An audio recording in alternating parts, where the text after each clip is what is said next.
Yo guys, crypto AI, Akash Network terbang tinggi sekali. Kemudian Gary Gensler dikabarkan keluar dari SEC setelah pengabdiannya yang 3 tahun. Dan ada 2 pengacara dari SEC yang juga resign. Akan kita jelaskan lebih mendalam di update video kali ini. Untuk itu, let's dive in. My friend, welcome back everyone to Black Cuan. Terima kasih telah mengupdate berita kripto dari channel ini. Sahabat Black Cuan, ada beberapa news juga yang akan kita bahas di sini mengenai altcoins, terutama di sini. Tetapi yang pertama dulu di sini kita berbicara tentang SEC. SEC ada 2 lawyers yang resign di sini setelah federal judge memberi sanksi terhadap agensi tersebut karena statement mereka tidak berdasarkan bukti alias tidak kuat. Oleh karena itu 2 lawyers ini tampaknya mereka ini keluar dari kapal duluan, lompat dari kapal duluan untuk menyelamatkan diri sepertinya.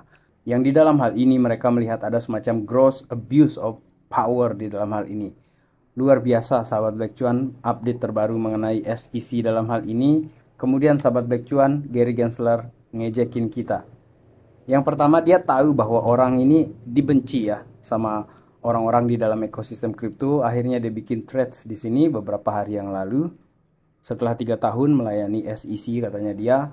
Kemudian setelah ribuan tuntutan yang mereka lakukan kepada perusahaan-perusahaan kripto, dia bilang, and we are not done. Luar biasa. Kedepannya kita masih punya agenda lagi katanya dia. Entah perusahaan mana yang akan mereka tuntut. Jadi Gary Gensler dalam hal ini berhasil bikin troll post. Luar biasa Gary mempermainkan ya. Kemudian sahabat Black Cuan, apabila kita perhatikan di sini berkaitan dengan si Gary Gensler, kasus yang paling dekat dengan dia itu adalah, dan yang paling santer adalah XRP.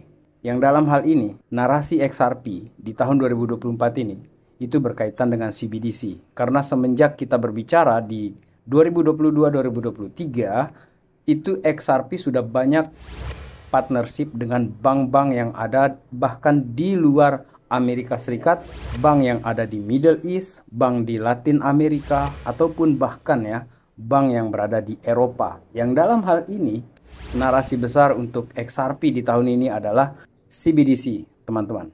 Jadi untuk sahabat Black Cuan yang bertahan dengan XRP-nya, dalam hal ini saya tidak mengajak untuk beli XRP ataupun bertahan dengan XRP, karena banyak juga koin-koin lain yang lebih prospek ya perkembangan harganya dari XRP.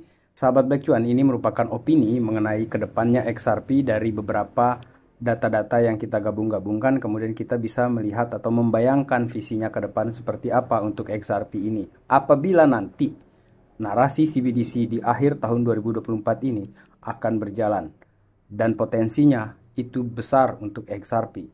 Kemudian sahabat Black Cuan, apabila di tahun 2024 ini kita sudah melihat halving sudah terjadi, dan seperti postingan di sini ya di Twitter ini, sahabat Black Cuan bisa lihat di sini. Yap, belum ada terjadi hal yang luar biasa untuk beberapa hari ini setelah halving. Akan tetapi saya ingin mengutip untuk sahabat Black Cuan mengenai postingan Isanagas di sini. Dalam 2 bulan sesudah halving itu kita dibikin deg-degan. Apakah pola yang sama akan terjadi? Jadi kayak semacam sideways begitu. Kemudian ada semacam penurunan sedikit-sedikit di sini, tidak terlalu kencang penurunannya, dan setelah itu bam, dia lari kencang setelah itu sahabat Black Cuan. Yang dalam hal ini menurut saya di sini berdasarkan pengalaman ya sahabat Black Cuan, berdasarkan pengalaman yang terakhir kali di sini, Oktober itu baru kerasa ini yang punya altcoins pada saat itu. Pada 2020 setelah halving di bulan Mei, dan gerakan yang liarnya itu terjadi di Januari 2021. Yang dalam hal ini apabila kita perhatikan dari Max di sini, The Scalping Pro akunnya di sini, 500 hari menjelang halving itu terjadi kenaikan besar-besaran, dan 500 hari pasca halving itu mencapai puncaknya. Dan potensi membeli itu adalah area-area setelah 500 hari dari puncak si Bitcoin tersebut sahabat Black Cuan. Jadi polanya ini sepertinya masih akan sama menurut saya juga di sini kalau kita lihat dari timelinenya di sini sahabat Black Cuan untuk kejadian halving Bitcoin ini. Karena seperti yang saya katakan, untuk supply di sini, saya perbesar aja gambar dari Kevin Spencer di sini.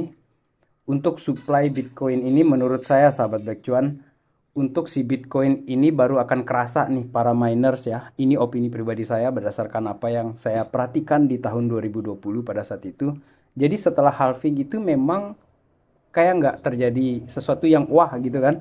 Dan 6 bulan pasca halving itulah para miners ini mulai merasakan nih, atau exchange mulai merasakan nih, wah langka nih Bitcoinnya nih. Akhirnya di situ mulai muncul keinginan untuk beli Bitcoin sebanyak mungkin dan secepat mungkin, karena untuk mendapatkan Bitcoinnya sudah susah. Jadi rewardnya sudah kepotong nih. Jadi para miners yang menambang Bitcoin itu tidak lagi bisa mendapatkan Bitcoin seperti sebelum terjadi halving di 2024 ini, sahabat Black Cuan. Sementara itu, Biden di sini meminta agar Kongres Amerika ini untuk to kill the American mining industry. Seriously? Ini adalah tahun politik di mana ke depan ini dia akan mencalonkan diri sebagai incumbent untuk pemilihan yang berikutnya. Ini luar biasa berbahaya untuk Joe Biden menurut saya di sini, sahabat Black Cuan. Karena saingannya dia ada Robert F. Kennedy Jr. yang menyatakan bahwa apabila Amerika melakukan hal tersebut, itu adalah kesalahan fatal yang besar. Oleh karena itu dalam kampanyenya dia ini, Kennedy Jr. ini menyatakan bahwa apabila dia terpilih nanti, dia akan taruh ini semua US budget ini ke dalam blockchain apabila dia terpilih 2024. Dan ini adalah bahasa politisi, sahabat Black Cuan, jadi kita mesti juga punya ya ruang untuk menaruh ketidakpercayaan dalam hal ini. Jadi biarkan ini menjadi semacam narasi yang akan mengembangkan aset ini di tahun bull run ini, sahabat Black Cuan. Kemudian sahabat Black Cuan, yang menarik dari postingan kita kali ini adalah kita berbicara tadi tentang AI, kemudian ada Akash Network tadi itu yang kita bicarakan tadi. Rata-rata koin AI ini cepat sekali terjadi recovery dalam beberapa waktu belakangan ini, terutama ketika terjadi koreksi besarnya si Bitcoin kemarin itu. Akash Network ini, sahabat Black Cuan, ini siapa yang pompa? Ini luar biasa tinggi sekali terjadi kenaikan untuk Akash Network dalam 7 hari belakangan ini, sudah tinggi sekali kejadiannya. Oke, di dalam narasi AI ini ada Renders, ada Tau, Bitensor Tau yang juga merupakan koin-koin yang kuat di dalam narasi AI, dan yang sering kita discuss di sini itu adalah EGX Singularity Net, sahabat Black Cuan, yang juga terjadi kenaikan yang bagus selama 7 hari belakangan ini. Sebenarnya untuk saya pribadi di sini saya melihat ya, sebenarnya itu RWA masih kencang sebenarnya gitu kan. Jadi kalau kita perhatikan Ondo, ketika dia terjadi penurunan itu dia di sini ternyata rata-rata saja di sini, nggak terlalu dalam turunnya gitu kan. Jadi kenapa AI? Karena AI ini tampaknya, sahabat Black Cuan, itu akan bergerak lebih liar lebih dulu nih menurut saya di sini. Dan tolong diingat ini jangan FOMO ke AI, karena saya di Akash Network pun saya tidak punya posisi, saya hanya membeli sedikit porsi di Forta di sini untuk yang narasi AI, sahabat Black Cuan. Dan kalau kita berbicara AI atau AI dalam hal ini, sahabat Black Cuan, yang saya lihat berkembang juga itu adalah di gaming. Hal itu adalah karena di bagian GameFi itu sangat akrab ya dengan si AI di sini, sahabat Black Cuan. Dan untuk si GameFi sendiri yang sudah bagus-bagus ini pergerakannya, ada Hero of Mafia dalam 7 hari belakangan ini udah luar biasa ini. Ini jagoan kita di sini, maksud saya jagoannya Black Cuan di sini, Beam. Dan apabila AI ini terus berlanjut kenaikannya, saya berpikir bahwa setelah ini akan ada pergerakan yang bagus juga di bagian gaming, GameFi seperti saya katakan dari tadi. Dan salah satunya adalah Gala di sini. Gala ini juga punya potensi untuk berkembang lagi ke depan ini menurut saya. Itu pun dengan skenario bull runs ini benar-benar terjadi seperti yang kita lihat ya di 2021 kemarin itu, sahabat Black Cuan. Dan yang terakhir untuk infrastruktur gaming di sini ada Superverse, yang meskipun terjadi penurunan kemarin dia tidak terlalu besar ya penurunannya menurut saya di sini, akan tetapi sudah berhasil regains lagi dia ke $1-nya, sahabat Black Cuan.